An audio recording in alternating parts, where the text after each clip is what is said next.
Hey guys, what's up? It's JR Cuber. The WeiLong GTS is a modification of the ever-popular WeiLong, Moyu's second ever 3x3 release. The WeiLong was arguably the best cube of its time, and was the cube used to break the 3x3 world record average of 6.54 seconds, which as of recording this video still stands today. So will this cube be able to fill the big shoes left for it?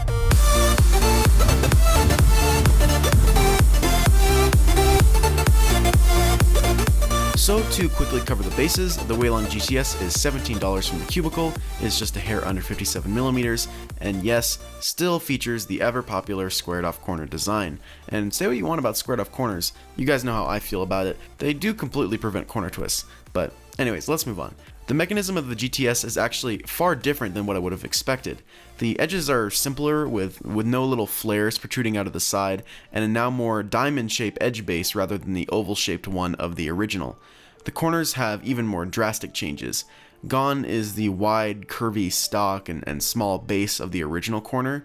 Now we have a flat, skinny stock with a larger base, along with a bunch of tracks and a corner cap, rather than a 2 or 3 piece assembly based on what version you have. So what do these changes mean for turning? Well, the GTS pretty much feels nothing like the WeiLong V1 and 2. The cube is light and crispy, but primarily too airy and very unstable. What made the WeiLong so great was that it was a super solid feeling cube. It was chunky and durable, felt like it could take anything you threw at it. It got that feeling because the pieces fit together without empty space. The cube was completely solid.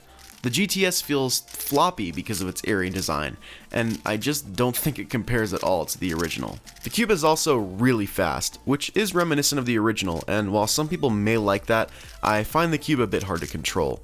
I could always slow it down with lube, but I don't like my puzzles feeling gummy. I prefer them to just glide without much help from the lube. It's one of the big reasons why I still love my WeiLong so much. It's not that fast, but it fits my turning speed really well without having to fill it up with lube. But maybe this cube isn't a lost cause yet. Maybe its performance will make up for its lackluster turning. The corner cutting is perfectly adequate and up to par with today's standards. Obviously the cube doesn't pop. What cube really does these days anyway? But as has been a consistent problem with the squared off corner design is catching. And it upsets me to say that this cube catches far more than most. And why? Because it's unstable. An obvious comparison would be with the Yuxiao, which really doesn't lock that much at all. And why is that? Because the cube is extremely stable, and like I said in my review, it might be the most stable puzzle I've ever used. Why is it stable, you may ask? Because the cube is solid, it doesn't have much empty space, and it doesn't have an overly complex design. That's where I think the GTS failed. It doesn't know what it wants to be. The original WeiLong was simple, it was streamlined, and it was elegant. The GTS on the other hand is kind of a big mess.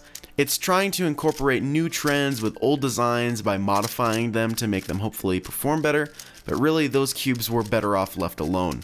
This cube once again shows that all these new 3x3s really aren't getting better, and in my opinion, it may be starting to go downhill and in the opposite direction. Really, once and for all, I think it's time to stop with the 3x3s. There are so many options now that I just don't think there's any need for more. Where I think these companies really need to move is more into the big cube market. I would love to have just as many options for 4x4, 5x5, especially 6x6, and 7x7 as we do for 3x3s. There's still lots of work to be done in that department, so I don't know why companies are still focusing so much on 3x3s. My main is still the WeiLong V2, an almost 2-year-old cube, and despite what I said in my Yuxiao review, I still think the WeiLong is better. Anyways, what I'm trying to say, and I've said it many times before, is that this cube is pretty much pointless. While I still think it's a good cube, it's just not that great, and I just think this is another one that just isn't worth buying. That's all I've got to say on the WeiLong GTS.